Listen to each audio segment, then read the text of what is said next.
लेकिन सुबह से हमने न्यूट्रिशन के बारे में, हमने मैनेजमेंट के बारे में यानी प्रबंध व्यवस्था के बारे में, हमने बीमारी के बारे में, हमने बायोसिक्योरिटी के बारे में बात करते करते पता ही नहीं चला कि हमने कई सारे बैक्टीरिया और वायरस के बारे में भी हमने डिस्कस कर लिए।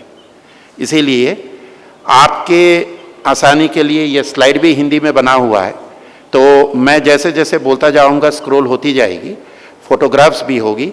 अगर आपको कोई भी दिक्कतें हैं तो आप मेरे को बाद में पूछ सकते हैं। मैंने करीब 10 वायरल डिजीज़ को मैंने लिस्ट किया, विषाणु से जो बीमारियां बनती है हमारे पोल्ट्री में, और ये 10 डिजीज़ भी 10 मिनट में हम ख़त्म नहीं कर सकते। तो बड़ा संक्षेप में बेसिक नॉलेज जो एक किसान को होना चाहिए, उसी के ऊपर मैं अगले 10 मिनट में मैं फोकस करूंगा। पहला होता है bird flu. Next, bird flu जैसे कि हम जानते हैं कि इसको एवियन इन्फ्लुएंजा भी बोला गया है, इसको फाउल प्लेग भी बोला गया है, और ये एक भयानक रोग है, ये एक संक्रामक रोग है, ये सभी जानते हैं। और साधारणतः जो है ये वाइल्ड बर्ड से, जंगली मुर्गियों से आता है, ये बतखों से आता है, जल मुर्गी से आता है, और कभी कभी ये देखा गया है विश्व में कि बहुत ही कम 1% जो कि इंसान में भी ये आ सकता है। और हाल ही में ये पिछले 6 महीने में अमेरिका में ये गाय में भी पाया गया है। तो वायरस, विषाणु हमेशा म्यूटेट करती रहती है, बदलती रहती है। आपने कोरोना के समय में भी देखे थे कि विषाणु जो है स्पेसिफिकली नहीं है कि सर्दी में ही ये विषाणु होगी, विषाणु एक्टिव रहती है, वायरसेस एक्टिव रहती है। हमने देखे कि भारत में जब सेकेंड वेव कोरोना की आई थी तो गर्मी में हुई थी। इसीलिए कोई भी चीज़ जो किताब में रहती है वही 100% है, डॉक्टर साहब ने बोले हैं वही 100% है, ऐसा नहीं है। हमको, किसान भाइयों को, हमको क्या देखना है, हमको क्या सोचना है, बायोसिक्योरिटी, और बायोसिक्योरिटी के साथ साथ हमको बेसिक नॉलेज। तो बर्ड फ्लू जो है हमको ये पता होना चाहिए कि जल मुर्गी से होती है, जंगली पशुओं से, जंगली पक्षियों से ये फैल सकती है। अतएव हम जहां पे फार्म करें वो कि उसके आसपास कोई बाहर के पक्षी ना आए, पेड़ पौधे ना रहे जिससे कि बाहर के पक्षी आए, या फिर कोई जल मुर्गी या बतखों का भी आसपास ना हो, इससे फैल सकती है। Next please. इसमें मुख्य लक्षण जो होती है, तेज बुखार होती है, भूख में कमी होती है, सांस लेने में तकलीफ होती है, जैसे खांसी होती है, नाक से पानी आने लगता है, और जैसे आप फोटो में देख रहे हैं कि इसमें इनके कोम में, इनके मुंह में नीलापन आ जाती है, जिसको अंग्रेजी में हम सियानोसिस भी बोलते हैं, और कमजोरी हो जाती है, और कई बार ऐसा भी होता है कि हमको पता भी नहीं चलता और अचानक मृत्यु होने लगती है। मोर्टेलिटी बहुत हाई होती है। Next please. फेफड़ों में सूजन होती है, फेफड़ों में जलन होती है। आप देख सकते हैं कि इंटेस्टाइन में, आंतों में कैसे फोटोग्राफ्स में देख सकते हैं हेमरेजेस है, बरसा में हेमरेजेस है, किडनी में हेमरेजेस है, और बरसा कई बार फूल जाता है, सूजन हो जाती है। और जो सुबह हम बात कर रहे थे इम्यून सिस्टम, तो इम्यून सिस्टम को पूरी तरह ध्वस्त होता है इस बीमारी में। Next please. इस बीमारी के कोई कारगर उपचार नहीं है, लेकिन इस बीमारी के लक्षण जैसे जैसे हमको देखने लगता है, कई बार हम आरडी, न्यूकैसल डिजीज से भी हम इसको कन्फ्यूजन हो जाता है। लेकिन न्यूकैसल डिजीज में, रानीखेत की बीमारी में जैसे जाना जाता है, डायरिया जो होती है हरे रंग का होता है, और जो इस रोग में, एवियन इन्फ्लुएंजा में, बर्ड फ्लू में जो नीलापन होती है वो नेचुरली, नॉर्मली वो नहीं होती है आरडी में। तो ये हम डिफरेंशिएट कर सकते हैं। जैसे ही हमको पता चलता है, आशंका है, तो तुरंत जो है निकटतम जो हमारे वीओ है, डिस्पेंसरी है, डॉक्टर साहब को हमको बोलना है, उनको रिपोर्ट करना है, क्योंकि ये एक जूनोटिक बीमारी है। भारत सरकार समय समय पे इसको जो है इनकी खबर लेते हैं, तो हमको जैसे ही पता चलता है ऐसे लक्षण है, क्योंकि जैसे ही होगा इसका कोई उपचार नहीं है, आपको स्टैंपिंग आउट, आपको तुरंत मुर्गियों को निकालना है ताकि आपके स्वस्थ मुर्गी बचा रहे। Next please. जैसे इसके बारे में मैंने पहले ही बोल दिया कि पालतू मुर्गियों को जंगली मुर्गियों से अलग होना चाहिए। और सबसे इंपॉर्टेंट चीज़ जो हम अंग्रेजी में बोलते हैं all in all out system, एक ही साथ हम एक ही उम्र के मुर्गियों को लाए, उनको एक ही घर पे रखे, कभी भी एक ही पेन में एक ही घर में जो है अलग अलग उम्र के मुर्गियों को ना रखे। तो फिर से हमारी फोकस जो है बायोसिक्योरिटी और प्रबंध व्यवस्था, जो सुबह से हम बात कर रहे थे। Next please. दूसरा है रानीखेत बीमारी। ये भी एक विषाणु से होती है और इसमें भी काफ़ी मौत होती है। Next please. इसमें जैसे मैंने पहले ही बोला, हरे रंग की डायरिया, ग्रीन डायरिया होती है, इसमें भी बहुत मोर्टलिटी होती है। श्वास लेने में काफ़ी कठिनाई होती है और जिसको हम रेस्पिरेटरी रेल्स भी बोलते हैं, और गैस्पिंग होती है। और आप इस फोटोग्राफ में आप देख सकते हैं कि कैसे क्रॉप को, कैसे जो हेमरेजेस होती है लिम्फॉइड टिश्यू को, आंत में आपके जो है रक्तस्राव हेमरेजेस आंत में होती है। और कई बार जो है टॉर्टिकोलिस होती है, यानी गर्दन ऊपर रहता है और आसमान की तरफ। और कई बार जो है हम देखते हैं कि इनके जो एब्डोमिनल कैविटी में पानी से भरा रहता है। Next please. इस बीमारी में टीकाकरण, जैसे महाजन साहब ने सवेरे ही बताए थे बायोसिक्योरिटी और टीकाकरण के बारे में, तो इसका टीकाकरण जो है आप समय से इसको फॉलो अप करें, क्योंकि पुनः मैं बताऊंगा कि किसी भी वायरल बीमारी का कोई परमानेंट उपचार नहीं है। और एक बात किसान भाई आप ध्यान से समझिएगा कि कोई भी एंटीबायोटिक किसी भी वायरल बीमारी को सही नहीं कर सकता है। आपको अगर कोई कुछ बताते, कोविड के समय में भी हमने कई बार एंटीबायोटिक लिए हैं, हमने खुद भी लिए, लेकिन वो सेकेंडरी इन्फेक्शन, अगर क्योंकि कोई भी वायरल इन्फेक्शन में हमारी इम्यूनिटी डाउन हो जाती है, तो फिर उस सेकेंडरी अगर कोई बैक्टीरिया से, जीवाणु से अगर कोई बीमारी होती है, उसको रोकने के लिए, हमारी इम्यून सिस्टम को बढ़ाने के लिए हम एंटीबायोटिक लेते हैं। लेकिन वायरल बीमारी का कोई भी ट्रीटमेंट एंटीबायोटिक नहीं कर सकता है। तो कृपया सिर्फ टीकाकरण पर ही ध्यान दें वायरल बीमारी के कंट्रोल करने के लिए। Next please. जैसे मैंने बताया, इसके लिए टीकाकरण होना चाहिए और टीकाकरण नॉर्मली 1 या 5 दिन में होती है, फिर इसकी बूस्टर डोज होती है। Next please. अगला बीमारी है गंबोरो, और जिसको हम इन्फेक्शियस बर्सल डिजीज भी बोलते हैं। ये बर्सा को अफेक्ट करते हैं, bursa of Fabricius.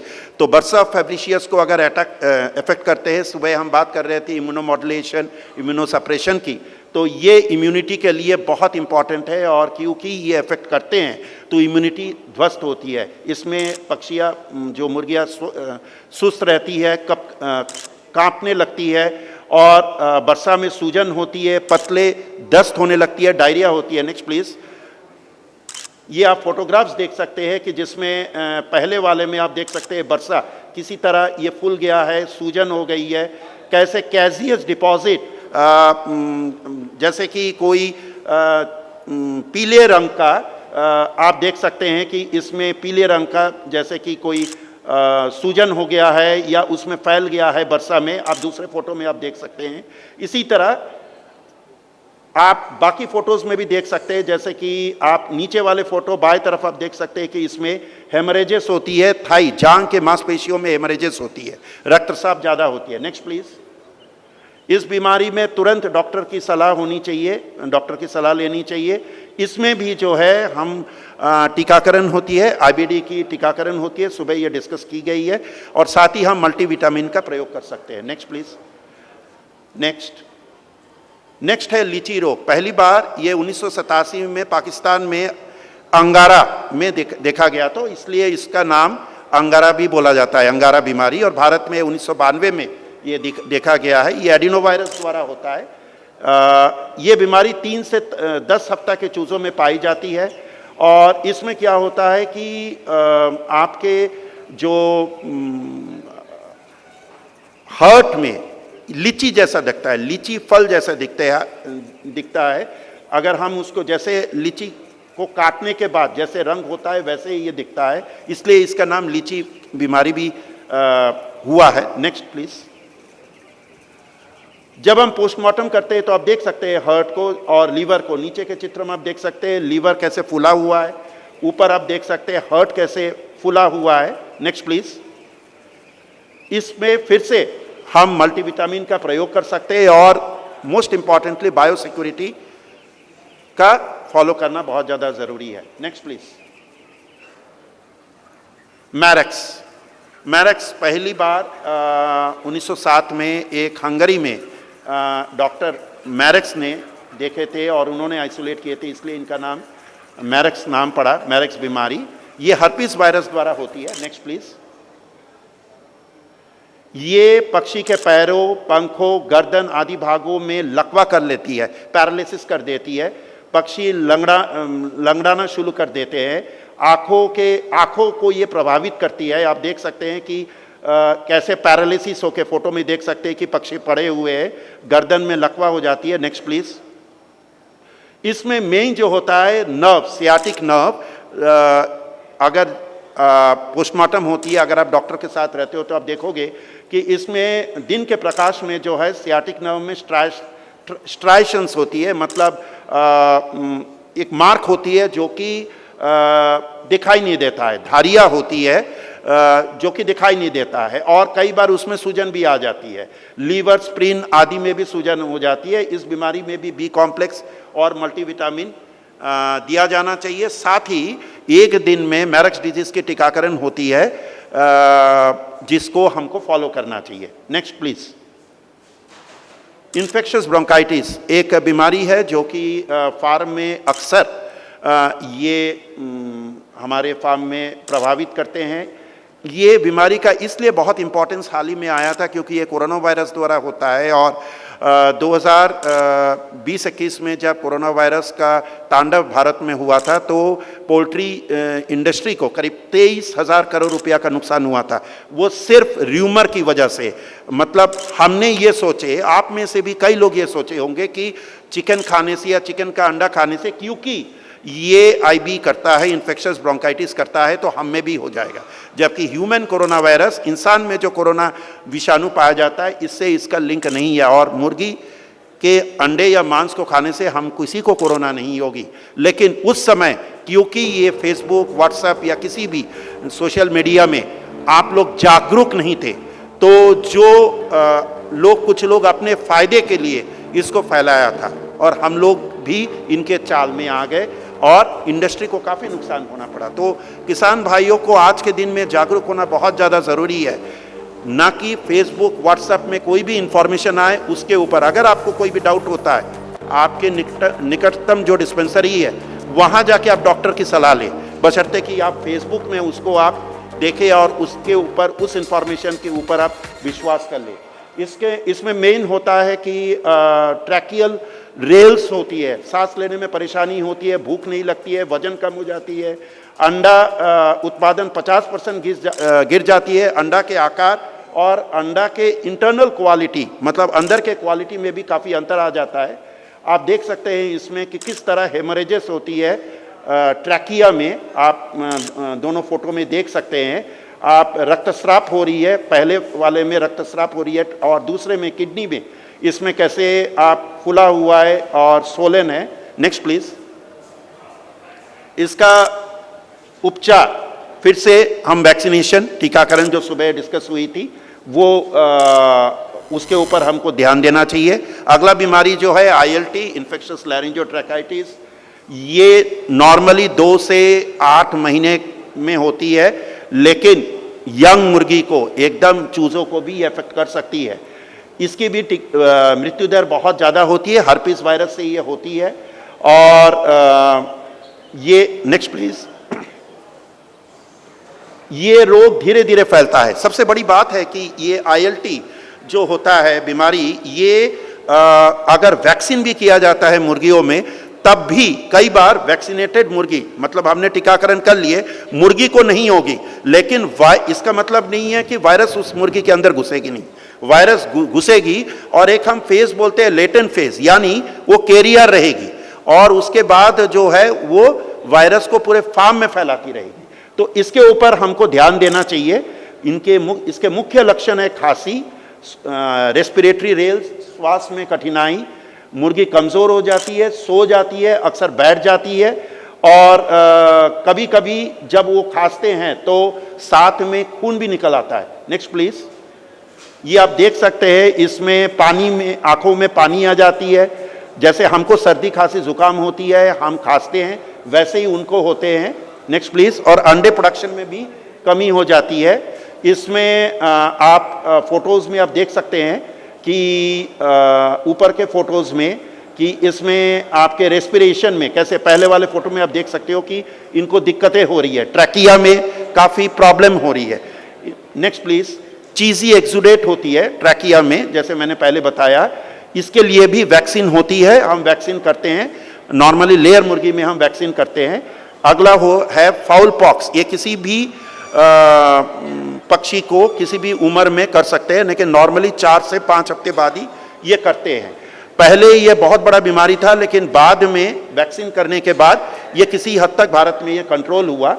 Foul pox के 2 मुख्य रूप है। एक होता है डिप्थेरेटिक फॉर्म, और जिसको हम वेट फॉर्म भी बोलते हैं, और दूसरा होता है क्यूटेनियस फॉर्म, जिसको सिर्फ चमड़े में ऊपर ही दिखता है। जो चमड़े में दिखता है उसमें क्या होती है कि दाना दाना हो जाता है, फिर कैंकर होता है, फिर जैसे पॉक्स में होता है, हमारे चिकन पॉक्स में होता है, वैसे ही इनको पॉक्स होता है। फिर ये सूख जाता है 4-5 दिन बाद, फिर ये दूसरे पक्षियों को फैलाता है। डिप्थेरेटिक फॉर्म जो होता है, जिसको हम वेट पॉक्स, नमी पॉक्स भी बोलते हैं, ये मुंह के अंदर होती है। आप अगले फोटोज में देख सकते हो। Next please. इसमें आप देख सकते हैं कि त्वचा में कैंकर होते हैं। Next please. जिसको हम ड्राई पॉक्स भी बोलते हैं। 8 से 10 हफ्ता की उम्र पर ये इसमें लकवा भी हो सकते हैं पक्षियों को, अगर भयानक रूप का ये ले। Next please. इसका वैक्सीनेशन नॉर्मली होता है फाउल पॉक्स में, और कई बार हम इसका बूस्टर डोज भी देते हैं। 7 से 10 हफ्ते में हम वैक्सीनेशन करते हैं, उसके बाद हम दोबारा बूस्टर का वैक्सीनेशन कर सकते हैं। अगला है एवियन एन्सेफेलोमाइलाइटिस। ये एपिडेमिक ट्रेमर भी बोला जाता है, क्योंकि ये काफ़ी मुर्गियाँ कांपते हैं, और ये पहले 3 हफ्ता में ये होती है। Next please. इसमें मुर्गी सो जाती है, लड़खड़ाती है, मुर्गी अपने पैरों में बैठ नहीं सकती है, तो मुर्गी दाना पानी भी नहीं कर सकते। Next please. आप दोनों पिक्चर में देख सकते हैं। पहला पिक्चर जो है ये नॉर्मल है, दूसरा जिसमें एवियन एन्सेफेलोमाइलाइटिस हुआ, लेकिन सामान्य आंखों में शव परीक्षा में कोई नॉर्मली विशेष लक्षण नहीं दिखाई देता है। Next please. इसके भी कुछ वैक्सीन्स बनी हैं, और आप समय समय पे आप वैक्सीन कर सकते हैं। मैं इसलिए जल्दी जा रहा हूं क्योंकि 10 मिनट के करीब हूं मैं। Next please. Next. Avian leukosis complex. ये मैरक्स डिजीज से कई बार कंफ्यूजन होती है, लेकिन इसमें मुख्यतः ये होता है, हालांकि फिर से मैं बताऊंगा कि किताब में लिखी है, डॉक्टर साहब ने बताया या मैंने बताया, ज़रूरी नहीं है, लेकिन साधारणता नॉर्मली ये बड़े मुर्गियों में होती है। मैरक्स डिजीज कम उम्र के मुर्गियों में भी हो सकती है। दूसरा है मैरक्स डिजीज में सियाटिक नर्व में वो स्ट्राइशंस, क्रॉस स्ट्राइशंस दिखाई नहीं देता, इसमें सिर्फ आपको ट्यूमर दिखाई देगा। और ये एवियन ल्यूकोसिस कॉम्प्लेक्स नॉर्मली क्या होता है कि ये बड़े मुर्गियों में होता है। Next please. ये आप देख सकते हैं नॉर्मल और पहला वाला फोटो जो है एवियन ल्यूकोसिस का, इसमें पक्षी कमज़ोर होने लगता है। इसमें ट्यूमर होते हैं, मतलब कैंसर होते हैं अलग अलग जगह पे, पैरों में, इनके बरसा में, इनके लीवर में, इनके किडनी में, अलग अलग विसरल ऑर्गन में आपको दिखेगा कि ट्यूमर हो जाती है। Next please. मैंने ऑलरेडी बात कर लिया इसमें। Next please. ये आप देख सकते हैं कि इसमें कैसे नोड्यूल्स होती है लीवर में, स्प्लीन में, इंटेस्टाइन में, हार्ट में। Next please. इसका फिर से कोई विशेष उपचार नहीं है, तो इसके रोकथाम के लिए जैसे पहले से ही इस सेमिनार के पहले शुरुआत से सुबह से हम बायोसिक्योरिटी की बात कर रहे थे, तो बायोसिक्योरिटी ही अल्टीमेट है। Next please. तो ये था वेरी संक्षेप में हमारे मुर्गी के वायरल रोग।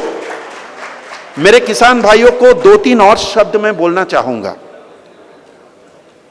क्योंकि नॉर्थ इंडिया में, मैं मथुरा नगरी से हूं, और उत्तर भारत में अजमेर, मैं बोल सकता हूं कि पोल्ट्री पालन का राजधानी बोला जा सकता है, अगर मैं सिर्फ उत्तर भारत की बात करूं तो। वेरी इंपॉर्टेंट प्लेस, बहुत इंपॉर्टेंट जगह, जिसमें यहां के फार्मर हमारे उत्तर भारत के मुर्गी पालन को दिशा निर्देश दे सकते हैं। ऐसे में किसान भाइयों से मेरे को एक दो और लाइन में बोल के मैं खत्म करूंगा अपने स्पीच को। आपको क्या पता है कि आज के दिन में हमारी जनसंख्या जो है करीब 145 करोड़ की है, और आने वाले दिनों में 2050 तक ये अपेक्षा है, ये संभव है, हम सोचते हैं कि 170 करोड़ की जनसंख्या हमारे देश में होगी। और हमारी डिमांड, जो डिमांड आज के दिन में अंडों और मुर्गी के मांस की है, वो करीब 3 गुना बढ़ेगा। जहां जमीन सीमित है, जहां जनसंख्या बढ़ रही है, वहां हमको 3 गुना ज्यादा अंडा और मुर्गी के मीट का डिमांड होगी। और वो उस समय, जिस समय क्लाइमेट चेंज हो रही है, वातावरण चेंज हो रही है। तो आने वाले दिनों जो है आपके लिए बहुत चुनौतीपूर्ण दिन होगा, चैलेंजिंग पीरियड होगा। इन दिनों में, जैसे आज से 5 साल पहले भी कोई क्या नहीं जानता था कि कोरोना वायरस, ऐसा नहीं था कि कोरोना वायरस इंसान में नहीं होती है, लेकिन 2020 से लोग जान गए कि भयानक बीमारी है। तो उसी तरह आज से 20 साल पहले या 25 साल पहले लोग नहीं जानते थे बर्ड फ्लू क्या है, इसकी क्या महत्व है, लेकिन आज लोग इनसे कतराते हैं, इनको देखते हैं कि भयानक बीमारी है।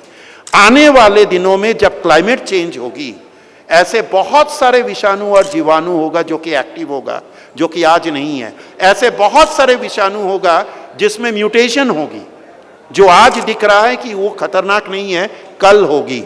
तो आप लोग क्या कर सकते हो?